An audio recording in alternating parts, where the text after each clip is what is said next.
Hey bee lovers, welcome back to another adventure in backyard beekeeping. Today Si and I are doing a full hive check and we get blessed with our first taste of honey. Not much going on in the top box, so we get down to work in the brood box. First cleaning off some burr comb. We're saving all the burr comb to make beeswax candles. We start checking the frames on the west side and put the first frame on the rack to give us more room to work.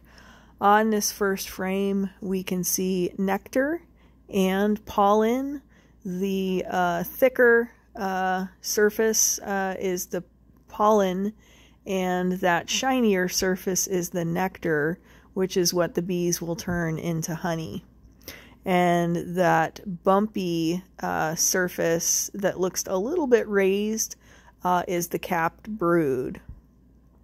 The bees are looking active for an outside frame, and here we're moving into the second frame, again from the west, counting from the west.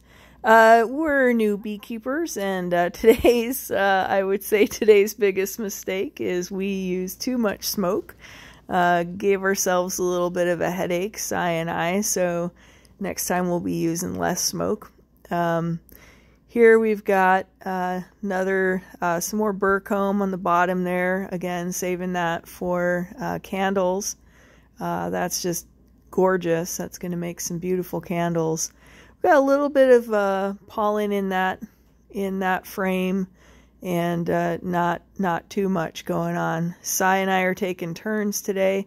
Si's using the J tool to carefully take out the frames, and we're both doing our best to be nice and steady movements to not hurt or upset any bees. And here is our very first sight of capped honey.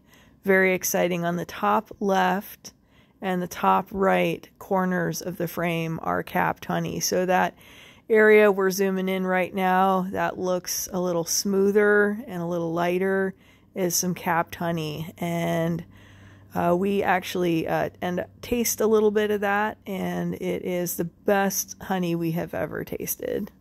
Thanks to my sweetie. Toby is doing the filming today and does a great job, gets us some great close-ups that you're gonna see coming up. You can tell this is a new frame here by the lighter color wood, and just our last hive check we just saw the bees building out the comb, and now today we're seeing a lot more activity. Here we've got a lot of capped brood, so that means we'll have baby bees within 12 days is how long we're going to have the capped brood. And right there is a play cup that could be turned into a queen cup, but not necessarily. Queen cell, but not necessarily. So we'll keep an eye on that one next time we do a hive check. So we're today putting the frames back in the same order that we had them in. Last time we checkerboarded in the new frames and older frames, and sometimes strategically moving around the frames, but today we kept them in the same order. And there is some more capped honey. Just absolutely beautiful. And right next to it, you could see some nectar. Right next to it is the pollen. And here we have some beautiful close-ups. You could see some larvae is what looks like the white, and sometimes you can even see that they're lying in those cells in a C shape. So really nice close-ups there. This you could tell is a new frame, again by the lighter color wood, and just amazing how much capped brood is on this new frame. All of that is capped brood, and it's okay that there's a couple of empty cells between all those caps. That's normal. That's a good laying pattern. Some cells are left empty as a cell for bees to go in there and warm up by vibrating to warm up that brood. Different ways bees warm up brood, and that's one of them. So just so much capped brood for a new frame here. So we've just been seeing all the life cycles, evidence of all the life cycles on each of our hive checks from our nuke installation, which was just about a month ago. So pretty amazing. And just a little bit of slow motion. You can see the bees flying by in slow motion, but it might interest you to kind of count some of the capped brood to get just a sense of how many new bees are on their way. Or you may just want to enjoy watching the bees in slow motion a bit here. I think they're absolutely fascinating to watch fly, and you can really kind of see them differently and in slow motion. And with that in mind, I want to let you know that I also make videos of the bees just flying in slow motion. And I find those are really relaxing. So if you want to see more of the bee flying in slow motion, you can go to my Relax and Meditate with Bees playlist. So for now, we're going to go back to our hive check. So here Sai is lifting up one of the old frames, so one of the frames that we received with the nuke.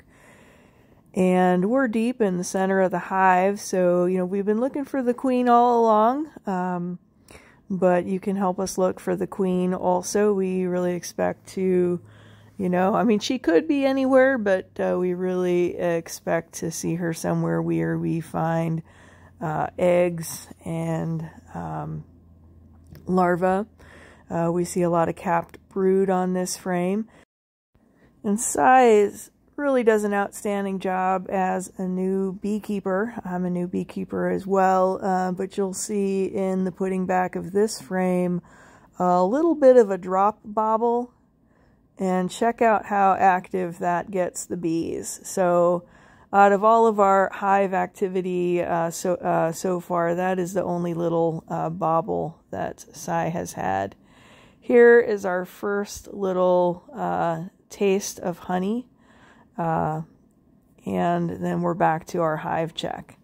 That honey was absolutely incredible. We tasted it after we got our gear off, so we just put it to the side for the rest of our check. Here we have another new frame that just has a lot of capped brood on it. Again, this is just fantastic. What a amazing hive we have here. And we're down to just a couple frames. So this frame is just thick with bees. And we have not found a queen yet at this point. We're getting a little bit wondering if we had missed the queen when we turn this frame over, and right away Sai spots the queen. So check out that bee with the longer torso, the longer abdomen. Sai's putting the tool near it. And notice how there's bees circling around the queen. That's a good sign to have an entourage of, I counted when this was in slow motion, there's at least 8 to 12 bees going up to the queen in a circle, and that's good news. Sai is gently brushing bees out of the way to help me not squash bees. And here we're feeding the bees sugar water. We'll be putting a honey super on top today, and as new beekeepers, we've got all just foundation frames that are not built out with wax yet. And it takes the bees a lot of energy to do the building of wax. It's either going to take them a lot of nectar or a lot of honey or a lot of sugar water. So we're giving them sugar water to help them build the wax. Sai is putting a queen excluder. This has narrower slats that the bees can, worker bees can fit through, but the queen cannot fit through, so that up in that top box, the queen won't be up in there, and so she will not be able to lay eggs. So the bees will hopefully build out the new frames with wax, and then hopefully fill those with honey. It's been a cool, wet spring here in the Pacific Northwest, and even though the blackberry flowers are out, which should be our flow time, it'll be interesting to see what happens with this cool, rainy spring. Thanks for joining us for another adventure of backyard beekeeping. I appreciate you liking this video and subscribing to our channel, Z's Bees.